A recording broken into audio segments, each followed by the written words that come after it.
Dalam video saya kali ini saya ingin menjelaskan bagaimana tata cara saya melakukan perawatan pada tanaman cabai saya Ori 212. Tanaman ini adalah bekas tumpang sari dengan tanaman timun suri, teman-teman. Yang pertama, pupuk apa yang saya pergunakan untuk tanaman cabai ini, kemudian fungisida dan insektisida apa, nutrisi, kemudian suplemen apa yang saya berikan ke tanaman cabai Ori 212 ini. Teman-teman bisa lihat walaupun pohonnya sangat pendek, tapi buah-buahnya sangat lebat dan sangat rimbun sekali, daunnya sangat hijau sekali. Dan ini adalah reaksi pemupukan yang kemarin saya lakukan, dan videonya pun juga sudah saya buatkan maksud kami. Jadi intinya seperti ini. Untuk budidaya tanaman cabai sendiri, yang sering saya bilang tidak perlu susah-susah membeli pupuk yang mahal-mahal, teman-teman. Sebenarnya pupuk yang murah pun juga bisa dipergunakan dengan dosis tepat, dan teman-teman tahu tata cara mengaplikasikan pupuk tersebut dengan tepat waktu dan berapa gram yang dibutuhkan untuk setiap tanaman cabai. Buat teman-teman yang baru menemukan channel saya Heri Petani Indonesia, silahkan like, komen, dan subscribe. Siapa tahu video-video yang kami upload bermanfaat buat teman-teman semua.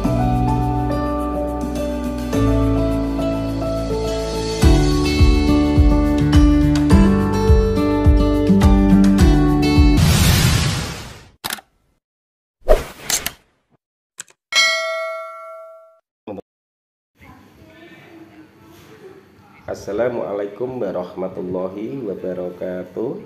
Bismillahirrahmanirrahim. Allahumma sholli ala Sayyidina Muhammad wa ala ali Sayyidina Muhammad. Berjumpa kembali dengan saya Heri Petani Indonesia, teman-teman. Pada kesempatan kali ini saya ingin mereview tanaman cabai saya Ori 212 yang pada waktu itu saya lakukan pemupukan. Tapi sebelum saya menjelaskan semua pupuk apa yang saya pergunakan, kemudian fungisida dan insektisida apa yang saya pergunakan, saya mengucapkan selamat menunaikan ibadah puasa. Semoga amal ibadah puasa kita semua diterima oleh Allah Subhanahu wa Ta'ala.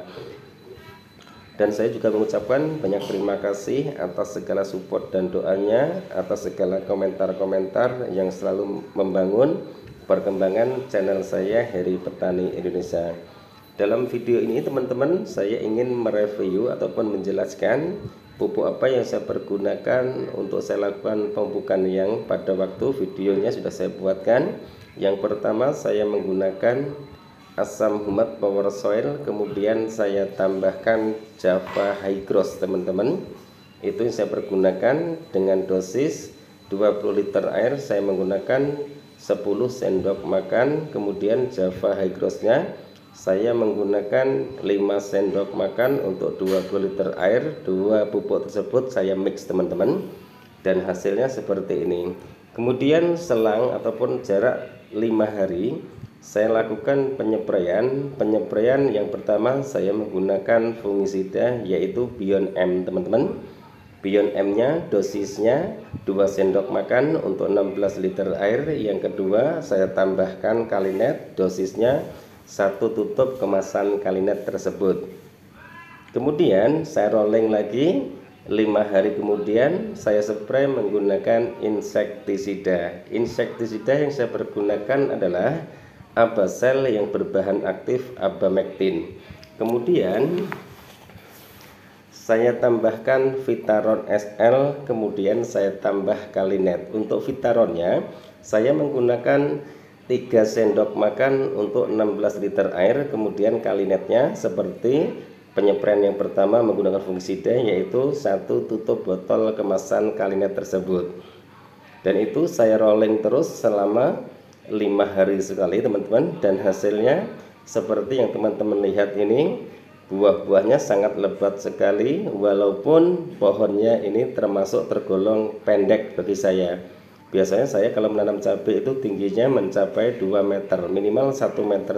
Tapi ini sangat pendek sekali. Walaupun tanaman ini pendek, teman-teman, tapi tidak mengurangi rimbunnya buah-buahnya dan muncul-munculnya calon bunga-bunga baru. Dan daunnya pun juga sangat hijau sekali. Sebenarnya tanaman ini adalah hasil tumpang sari dengan tanaman timun suri, teman-teman. Tanaman timun surinya juga pohon-pohonnya belum saya bersihkan, nanti insya Allah sehabis lebaran baru saya bersihkan. Dan jika teman-teman ingin tanaman ini muncul tunas-tunas baru, agar tunas baru itu bermunculan sehingga membuat tanaman ini tinggi, nanti setelah dilakukan pemetikan pertama sampai pemetikan kedua, teman-teman, ini juga sudah mulai menguning, bahkan ada yang merah. Biasanya saya baru melakukan pemupukan menggunakan pupuk yang mengandung nitrogennya tinggi. Kemudian biasa saya tambahkan dengan KNO3 warna putih, teman-teman. Itu yang sering saya lakukan. Nanti insya Allah tunas-tunas baru akan bermunculan dan tanaman itu bisa menjadi tinggi. Jadi teman-teman jangan takut jika tanamannya itu pendek. Pendek bukan karena virus Gemini, teman-teman, tapi karena pendek ditumpang sarikan dengan tanaman yang lain. Otomatis tanaman itu unsur haranya pun juga terbagi dengan tanaman timun suri. Jadi teman-teman jangan takut. Kemudian pergunakanlah pupuk-pupuk yang ada di sekitar teman-teman semua. Misalnya ada pupuk NPK, bisa dipergunakan pupuk NPK. Ada pupuk KCL, bisa dipergunakan pupuk KCL. Yang sering saya bilang, tanaman cabai itu hanya mempunyai dua masa, yaitu masa vegetatif dan masa generatif. Tergantung teman-teman semua mau menggunakan pupuk-pupuk apa saja, silahkan. Jika mempunyai modal bisa ditambahkan dengan kalinet, bisa asam humat power soil, bisa juga ditambahkan KNO3 warna putih dan juga MKP. Tapi jika modalnya itu minim, teman-teman bisa menggunakan pupuk SP36, kemudian ditambahkan dengan pupuk NPK, urea pun juga bisa. Jangan pernah merasa tanah itu akan rusak, teman-teman, jika pemupukan itu dosisnya disesuaikan. Misalnya seperti ini, berapa gram untuk satu tanaman, itu yang selalu teman-teman pikirkan. Insya Allah tanah itu tidak rusak. Kemudian jika teman-teman takut tanahnya itu rusak, usahakan jika budidaya tanaman cabainya menggunakan plastik musa, sehabis tanaman cabai itu sudah habis masa panennya, bisa dibuka separuh saja, teman-teman. Nanti bisa dikocorkan menggunakan asam humat power soil, kemudian bisa ditambahkan E4 dekomposer untuk pembenah tanah. Insya Allah bisa ditanami kembali. Jika teman-teman selalu berpikir menggunakan pupuk urea, menggunakan pupuk ZA, nanti tanahnya itu rusak, yang ada teman-teman menanam cabenya itu akan merasa ketakutan. Jika menanam cabai, pikiran kita sudah takut, biasanya hasil tanaman pun juga tidak bisa optimal. Itu pun juga harus dipikirkan, teman-teman. Jadi yakinnya teman-teman itu di mana, nyamannya menggunakan pupuk apa. Jika teman-teman nyaman menggunakan pupuk NPK, silahkan dipergunakan, itu tidak jadi masalah. Jika ada kerontokan, itu biasanya bukan karena dari pupuk, teman-teman, tapi karena penyakit-penyakit lainnya. Misalnya seperti ini, rontok tanaman cabai, biasanya kebanyakan pupuk itu tidak membuat tanaman itu rontok, terkecuali kekurangan kalium ataupun kalsium, teman-teman.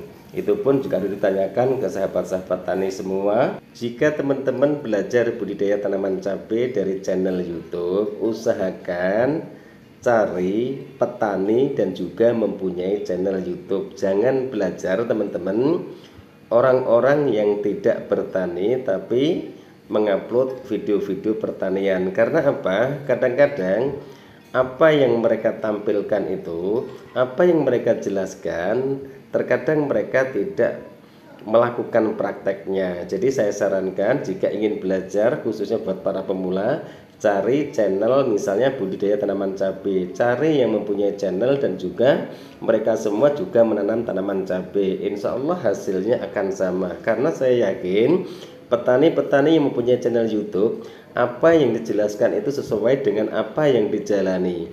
Jika apa yang dijelaskan itu tidak sesuai dengan apa yang dijalani, nanti terkadang hasilnya pun juga bertentangan dengan apa yang teman-teman lakukan. Maka dari itu, saran dari kami, carilah channel-channel pertanian yang orangnya pun juga ikut bertani, tidak hanya sekedar tutorial dan wawancari seorang petani. Nanti yang ada teman-teman akan gagal, karena petaninya pun kadang-kadang juga lupa pupuk apa yang dipergunakan, intervalnya berapa hari, dan dosis berapa yang diberikan. Kadang-kadang mereka semua juga sudah lupa karena tutorialnya itu di saat tanaman cabai sudah berbuah, sedangkan tanaman cabai berbuah itu membutuhkan waktu. Jika tanaman cabai itu subur 65 hari, 70 hari sudah mengeluarkan buah-buahnya ataupun buah pertama. Jika tanaman tidak subur biasanya 80 sampai 90 hari baru mengeluarkan buah. Jadi saran dari saya, carilah channel-channel pertanian yang tidak hanya menjelaskan teori teman-teman,